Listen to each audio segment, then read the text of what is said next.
नमस्कार, आप देख रहे हैं आज तक। आपके साथ मैं हूं सईद अंसारी। देश भर में कोरोना से स्थिति लगातार बिगड़ रही है और स्थिति कितनी बिगड़ चुकी है इसका पता तब चलता है जब अस्पतालों की तस्वीरें हम देखते हैं, वीडियोस हम देखते हैं। मरीजों को लेकर अस्पताल दर अस्पताल भटकते परिजनों की आप बीती देखकर ऐसा लगता है कि इंतजाम नाम की कोई चीज नहीं है। सब कुछ चरमरा चुका है। अस्पताल में डॉक्टर्स नहीं हैं, बेड नहीं है, ऑक्सीजन नहीं है, आईसीयू नहीं है, दवाइयां नहीं हैं। मरीज दर दर भटक रहा है।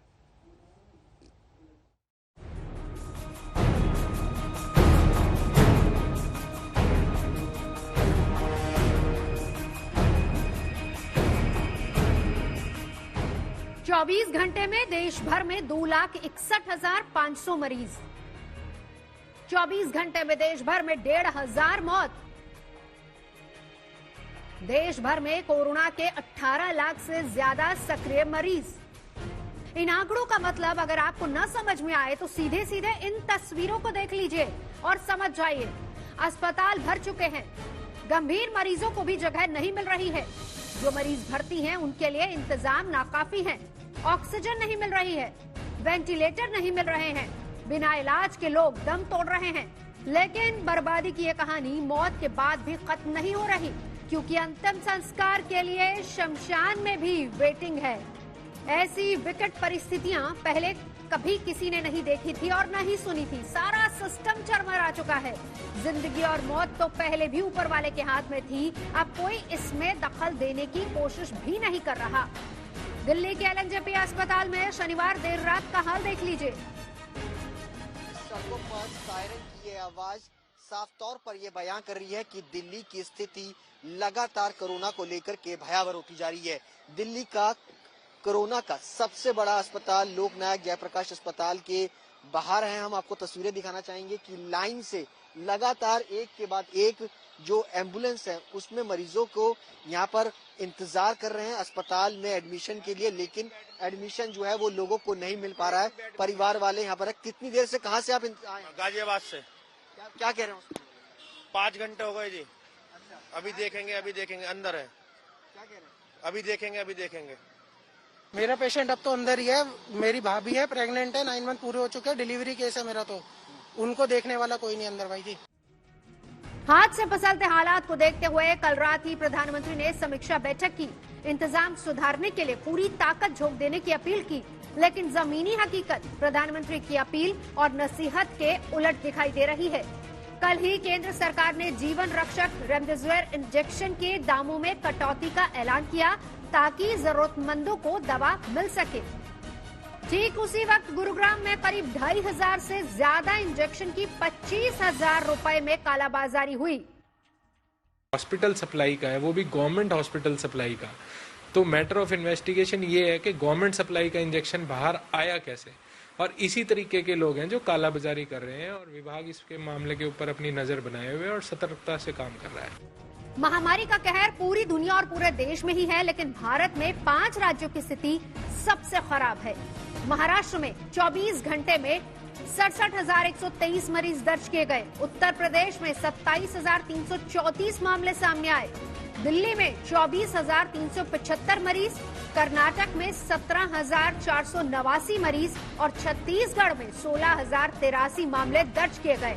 इन 5 राज्यों का आंकड़ा देश भर के मरीजों का करीब 58% है। कोविड के खिलाफ जंग को लड़ने के लिए सब प्रकार से व्यवस्थाओं को विकसित किया है। हम इस समय भी जब कोविड के मामले थोड़ा ज़्यादा तेजी से बढ़ रहे हैं, हम निश्चित रूप से इस सर्ज को भी और इसके कारण पैदा हुए चैलेंजेस को भी ओवरकम करने में सफल होंगे। मौजूदा वक्त में कोरोना संक्रमण पिछले साल की तुलना में करीब 3 गुना हो चुका है, लेकिन पिछले साल के लॉकडाउन से उलट इस बार लोग घरों से बाहर हैं। मतलब यह है कि संक्रमण का खतरा फिलहाल तो रुकता नजर नहीं आ रहा। दिल्ली से सुशांत मेहरा के साथ आज तक ब्यूरो। स्थिति कोरोना से बहुत ज्यादा खराब हो रही है और देश भर में कोई राज्य ऐसा नहीं जो प्रभावित नहीं। बढ़ते कोरोना संकट के बीच दिल्ली गंभीर स्वास्थ्य संकट की तरफ बढ़ रही है। दिल्ली के मुख्यमंत्री अरविंद केजरीवाल ने कहा है कि दिल्ली में अस्पताल बहुत तेजी से भरते जा रहे हैं, बिस्तरों की कमी हो रही है। आईसीयू में 100 से भी कम बेड इस वक्त पूरी दिल्ली में बचे।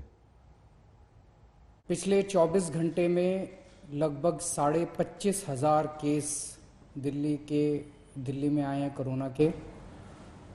उसके पिछले 24 घंटे में 24,000 आए थे। उसके पिछले 24 घंटे में 19,500 आए थे। सो अभी कोरोना के केसेस बढ़ने की गति चालू है, काफ़ी तेज़ी से बढ़ रहे हैं।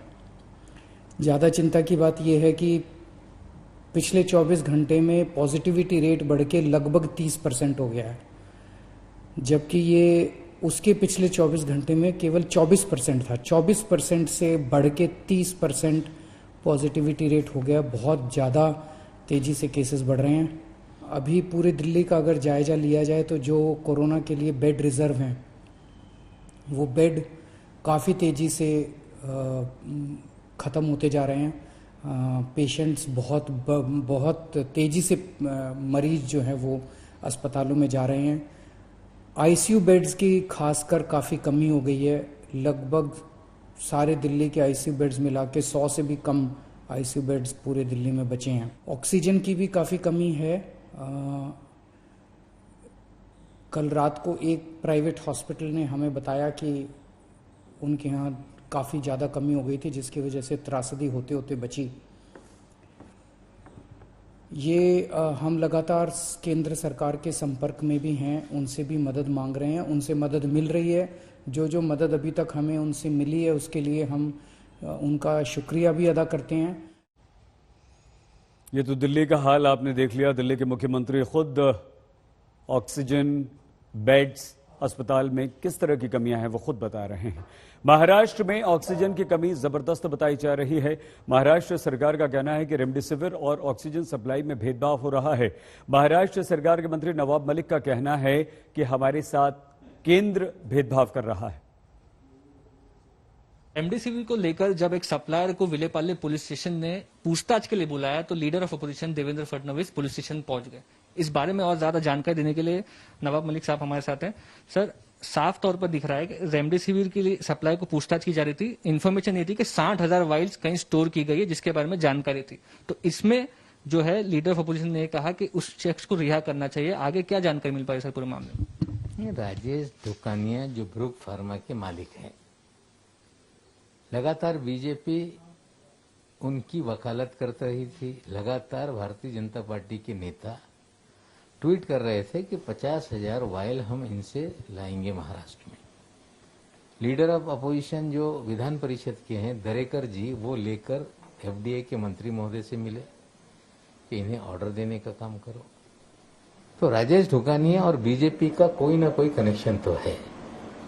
अगर किसी को पुलिस जांच के लिए बुलाती है तो दोनों नेता प्रतिपक्ष, बहुत 2 विधायक कैसे पहुंच जाते हैं? क्या पुलिस यंत्रणा अपनी काम ना करे? देवेंद्र जी वकील हैं, क्या वकील की हैसियत से वकालत करने के लिए गए थे वो? कल जांच के लिए बुलाया गया, जांच हो रही थी, लेकिन जिस तरह से बीजेपी के लोग पुलिस स्टेशन में जाकर दबाव डाल रहे थे, ये उचित नहीं है। कल उनकी जांच के दौरान एफडीए ने रात में उन्हें सरकार को सप्लाई करने का आदेश ब्रूक फार्मा को दिया था, जो देखने के बाद पुलिस ने उन्हें छोड़ा है। आगे जरूरत पड़ेगी तो बुलाया जाएगा। देखिए, रेमडेसिविर का जो खेल है महाराष्ट्र में, उसमें बीजेपी शामिल है, ये कल की घटना से स्पष्ट हो गया है। बिल्कुल। और सप्लायर्स के साथ सांठगांठ की बात भी सामने आ रही है। बीजेपी की जो गुजरात प्रदेश अध्यक्ष है वो बीजेपी ऑफिस में रेमडेसिविर दे रहे थे और ये सप्लाई दमन के। नहीं, देखिए ऐसा है, महाराष्ट्र के साथ अन्याय हो रहा है, ये बात सच है। रेमडेसिविर की किल्लत पैदा की जा रही है, ये भी बात सच है। कोरोना पूरे देश में फैला हुआ है। कोरोना संकट से कोई भी हमारा राज्य अछूता नहीं है। राजस्थान भी बुरी तरह से कोरोना की चपेट में है। क्या स्थिति है? स्वास्थ्य मंत्री राजस्थान के रघु शर्मा से आज तक ने बातचीत की। राजस्थान में जिस तरह से कोरोना का विस्फोट हुआ है वो डराने वाला है। हमारे साथ है राज्य के स्वास्थ्य मंत्री रघु शर्मा, उनसे बातचीत करते हैं। सर, जिस तरह से इतनी बड़ी संख्या आ रही है, इस तरह से अगर बढ़ता रहे तो त्राहिमाम मच जाएगा। केसेज 16 फरवरी को हमारे यहाँ 60 केसेस थे और एक्टिव केसेस 1500 के करीब थे। आज हालात ये हो गई कि हर रोज बढ़ रहे हैं। कल का जो आंकड़ा आया 9046 पॉजिटिव केसेस एक दिन में आए और कैजुअलिटीज हर रोज कभी 37 हो रही है, कभी 31 हो रही है, कभी 32 हो रही है। मतलब पिछली बार जब पीक आया था तो मैक्सिमम कैजुअलिटीज एक दिन में 20 थी और अब तो हर रोज कभी 30 से ऊपर की कैजुअलिटीज हो रही है। और अब जो एक्टिव केसेस स्टेट के अंदर हो गए हैं वो 60,000 केसेस हो गए हैं। तो अस्पतालों में चाहे हम कितनी भी व्यवस्था कर लें, क्योंकि वेंटिलेटर्स के प्रोक्योरमेंट हमने की है, हमने आईसीयू डेवलप की है, हमने सेंट्रलाइज ऑक्सीजन सिस्टम डेवलप किया है, हमने ऑक्सीजन सपोर्टेड बेड भी है, सामान्य बेड भी है, क्वारंटीन बेड भी है और जनरेशन के प्लांट्स लगाए हैं। लेकिन सवाल ये कि जब इतने केसेस रोज पॉजिटिव आएंगे तो फिर ये इंतजाम भी तो कम ही पड़ेंगे ना। तो क्या आपने जो रेमडेसिविर दवा है या ऑक्सीजन है जिसके लिए बाकी राज्यों में त्राहिमाम मचा हुआ है, राजस्थान में क्या स्थिति है, क्या इंतजाम किए आप लोग? देखिए, ये एक तो ये रेमडेसिविर जैसे इसकी शॉर्टेज पूरे कंट्री में हो गई है। कल भारत सरकार के चिकित्सा मंत्री से 11 राज्यों के हेल्थ मिनिस्टर्स की वीसी थी। हमने उनको कहा कि हमारे पास अभी 1400 रेमडेसिविर है और हमारी रिक्वायरमेंट 1 लाख की है। तो जो कंपनियां रेमडेसिविर बनाती है, हमारा उनके साथ रेट कॉन्ट्रैक्ट हो चुका है। हमको टाइमली अगर वो प्रोवाइड करती है, इसमें भारत सरकार के इंटरवेंशन की जरूरत है। उसके अलावा वैक्सीन की जहां तक बात है, क्योंकि वैक्सीन हमने 1 करोड़ 7 लाख लोगों को लगाई है राजस्थान में। अब हमारे पास वैक्सीन नहीं है, तो हालांकि भारत सरकार ने 10 लाख वैक्सीन दी है, लेकिन एक दिन में हमारी कैपेसिटी 7 लाख लोगों को लगाने की है। तो ये 1-1.5 दिन की वैक्सीन है। तो वैक्सीन की प्रॉपर सप्लाई हो जाए, रेमडेसिविर पर्याप्त मात्रा में राज्यों को मिल जाए। और दिल्ली में कोरोना की रफ्तार बेकाबू हो चुकी है। अस्पतालों में मरीज बढ़ते जा रहे हैं। स्थिति इस कदर खराब हो गई है कि दिल्ली के मुख्यमंत्री अरविंद केजरीवाल को अब केंद्र सरकार से मदद की अपील करनी पड़ रही है।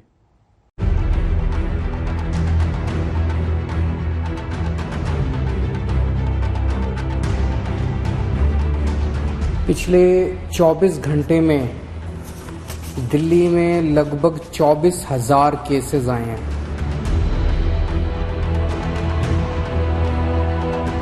मैंने डॉक्टर हर्षवर्धन साहब से फोन पे बात की और उनसे मैंने निवेदन किया, दिल्ली के अंदर बेड्स की बड़ी मात्रा में कमी हो रही है। जो केजरीवाल अभी कुछ दिन पहले तक दिल्ली के अस्पतालों में बेड होने, आईसीयू होने और सारी व्यवस्था कंट्रोल में होने का दावा कर रहे थे, वही केजरीवाल अब केंद्र से मदद मांगने पर मजबूर हो गए हैं। दिल्ली में कोरोना संकट जिस रफ्तार से बढ़ रहा है, उसने केजरीवाल सरकार की बेचैनी बढ़ा दी है, क्योंकि यहां एक दिन में कोरोना मरीजों का आंकड़ा अब 24,000 तक पहुंच गया है। पिछले 24 घंटे में दिल्ली में लगभग 24,000 केसेस आए हैं। ये रिपोर्ट थोड़ी देर में अभी जारी होगी, जो डेली बुलेटिन जारी होता है। पिछले 24 घंटे में 24,000 केसेस आए हैं। उसके पिछले 24 घंटे में आए थे 19,500 केस। तो आप देख सकते हो कि एक ही दिन के अंदर केसेस 19,500 से बढ़ के 24,000 हो गए हैं। पॉजिटिविटी रेट 24% से ज्यादा हो गया है। तो स्थिति काफी गंभीर है। जाहिर है कि महामारी की ऐसी मार से सबसे ज्यादा असर दिल्ली के अस्पतालों पर पड़ रहा है, जहां मरीजों की संख्या दिनों दिन बढ़ती जा रही है और लोग बेड ऑक्सीजन की कमी से जूझ रहे हैं। कोरोना के चलते बिगड़ रहे हालात पर चर्चा के लिए दिल्ली के सीएम केजरीवाल ने स्वास्थ्य मंत्री सत्येंद्र जैन और तमाम आला अधिकारियों के साथ बैठक की और बैठक के बाद खुद माना कि दिल्ली के अस्पतालों में अब आईसीयू बेड कम पड़ते जा रहे हैं। जिस तेजी के साथ कोरोना बढ़ रहा है, जाहिर है कि एक सीमा के बाहर आके हर हेल्थ सिस्टम की एक सीमा होती है। तो बेड्स बहुत तेजी के साथ जो ऑक्सीजन बेड्स हैं, जो आईसीयू बेड्स हैं, बहुत तेजी के साथ खत्म होते जा रहे हैं। लेकिन आपकी सरकार पूरी कोशिश कर रही है कि बेड्स को और ज्यादा से ज्यादा बढ़ाया जाए। पिछले कुछ दिनों में हमने कई कदम उठाए जिसकी वजह से बेड्स को काफी ज्यादा बढ़ाया गया और अभी तक दिल्ली में बेड्स की कमी नहीं होने दी गई। अभी भी आने वाले कुछ दिनों के अंदर हमने बेड्स को बढ़ाने के लिए कई कदम उठा रहे हैं। हालांकि दिल्ली सरकार की ओर से भरोसा दिलाया गया कि बेड्स की क्षमता बढ़ाने की लगातार कोशिश की जा रही है। इसके लिए कुछ बैंक्वेट हॉल को भी अस्थायी अस्पताल बनाया गया है, लेकिन इसके बावजूद हालात इतने खराब होते जा रहे हैं कि केंद्र की मदद के बिना सभी मरीजों का इलाज संभव नहीं है। अभी थोड़ी देर पहले मैंने डॉक्टर हर्षवर्धन साहब से फोन पे बात की और उनसे मैंने निवेदन किया, दिल्ली के अंदर बेड्स की बड़ी मात्रा में कमी हो रही है। नवंबर के अंदर जब कोरोना आया था तो 4100 बेड केंद्र सरकार ने हमें मुहैया कराए थे। इस वक्त केवल 1800 बेड दिए हैं, जबकि ये वाली वेव पिछले वाली वेव से 3 गुना ज्यादा घातक। अभी तक उसमें 8500 केस पीक पे आए थे, हम 24000 पे पहुंच चुके हैं।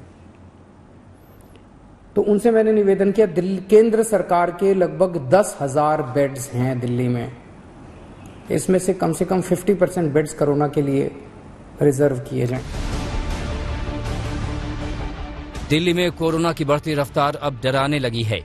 राजधानी की सड़कों पर पसरा सन्नाटा इसी डर का ही नतीजा है। कोरोना के केस बढ़ने के बाद दिल्ली फिर 2 दिनों के लिए तालेबंदी में जकड़ गई। शुक्रवार रात से यहां 2 दिनों का लॉकडाउन लगाया गया है। मकसद यही है कि किसी भी तरह से कोरोना के बढ़ते मामलों पर काबू पाया जा सके। लेकिन दूसरी लहर में कोरोना जिस रफ्तार से राजधानी दिल्ली को अपनी चपेट में ले रहा है, उस पर काबू पाने के लिए और भी सख्त कदम उठाने पड़ सकते हैं। ब्यूरो रिपोर्ट, आज तक।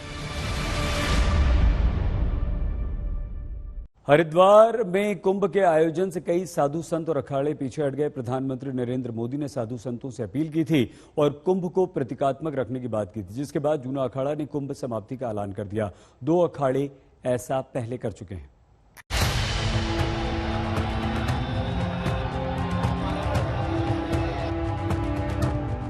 हरिद्वार कुंभ पर पीएम ने साधु संतों से जो अपील की, उस अपील का शाम होते होते बड़ा असर हो गया।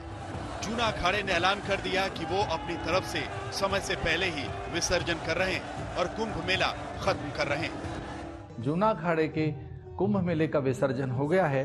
अन्य संत भी एक मत हो रहे हैं और विशेषकर जिन संतों के स्नान अब होने हैं, वे भी अल्प संख्या में अथवा प्रतीकात्मक स्नान करेंगे।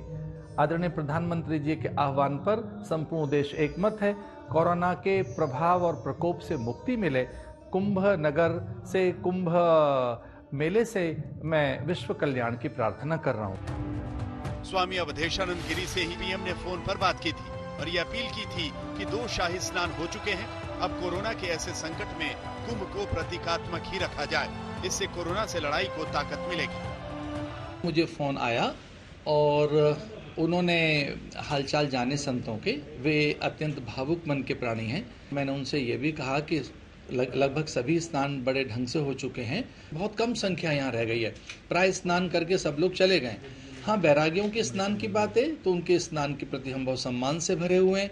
बैरागियों का स्नान होना चाहिए, लेकिन जो अन्य अखाड़े हैं प्राय वो सब प्रतीकात्मक ही स्नान करते हैं। ये जो स्नान है वो प्रतीकात्मक ही होता है।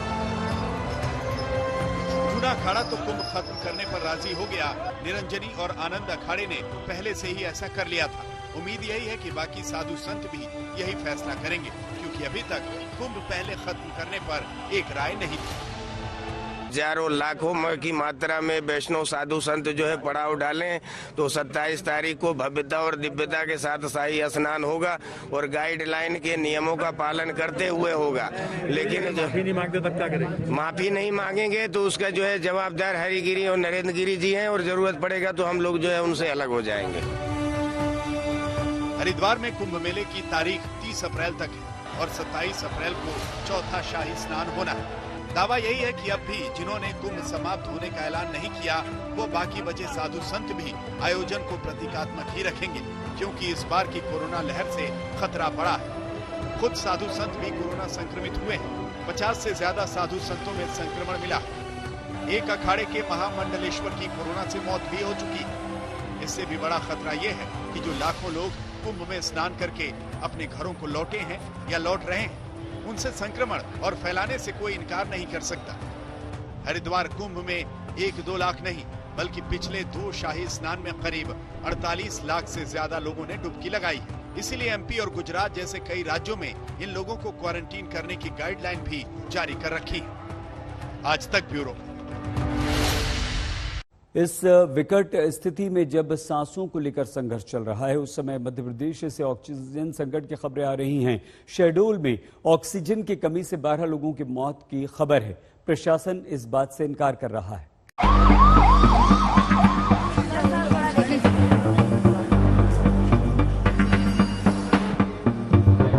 ऑक्सीजन की कमी है महाराष्ट्र में। देश में लोग दवा बिना मर रहे हैं। कौन सा रवैया केंद्र की सरकार अपना रही है? शायद ही कभी किसी ने सोचा होगा कि देश में सांसों का ऐसा अकाल पड़ जाएगा। अस्पताल के अंदर, अस्पताल के बाहर, एम्बुलेंस में, अपने घरों में कोरोना के शिकार लोग सांस के एक एक कतरे के लिए तरस रहे हैं, लेकिन ऑक्सीजन सिलेंडर ढूंढे नहीं मिल रहा। देश की हाईटेक राजधानी हो या फिर किसी बीमारू राज्य का छोटा शहर, हर जगह हालात एक जैसे हैं। कोरोना तो सब जगह पहुंच गया है, लेकिन मदद कहीं नहीं पहुंच रही। मध्य प्रदेश के शहडोल में कोरोना मरीजों की मौत ऑक्सीजन नहीं मिलने की वजह से हो गई। एक छोटे से शहर में ये हालात हो सकते हैं तो सोचकर भी रूह कांप जाए। अस्पताल में गंभीर हालत में भर्ती 6 कोरोना मरीजों की सांसें उखड़ गई, क्योंकि देर रात अस्पताल में ऑक्सीजन का स्टॉक खत्म हो गया। आखिरकार मरीजों ने दम तोड़ दिया। 12 बजे के बाद हम लोग खाना पीना खिला के अच्छे से सुला पड़ा के गए हैं। उसके बाद यानी जब सुबह 6 बजे पता चला कि वो सब डेड हो गई, तो हमने गार्ड से पूछा तो बोले रात में सिलेंडर खत्म हो गया था। हालांकि प्रशासन की पूरी कोशिश यही है कि मामले पर किसी तरीके से पर्दा डाल दिया जाए। ऐसा नहीं है कि ऑक्सीजन की कमी है, ऑक्सीजन पर्याप्त मात्रा में, पर कुछ प्रेशर डाउन होने की शिकायत जरूर आई। क्रिटिकल पेशेंट को कभी कमी नहीं हुई, तो डेथ हुई क्योंकि संख्या बहुत बढ़ रही है पेशेंट की, इसलिए अब देखिए डेथ तो एक नेचुरल है कि किसी न किसी की होगी जो क्रिटिकल होगा, इसलिए डेथ बढ़ रही है। नालंदा के मेडिकल कॉलेज के सुप्रिंटेंडेंट ने नीतीश सरकार से हाथ जोड़कर विनती की है कि उन्हें अस्पताल की जिम्मेदारी से मुक्त कर दिया जाए। सुप्रिंटेंडेंट के मुताबिक अस्पताल में ऑक्सीजन की बेहद कमी है, लिहाजा वो कोरोना मरीजों की देखभाल नहीं कर पा रहे। ऑक्सीजन के बिना मरीजों की मौत हो रही है। कुछ न कर पाने से अच्छा है कि उन्हें अस्पताल से ही हटा दिया जाए। देश भर के करीब 25% मरीज वाले राज्य महाराष्ट्र के हालात किसी से छिपे नहीं है।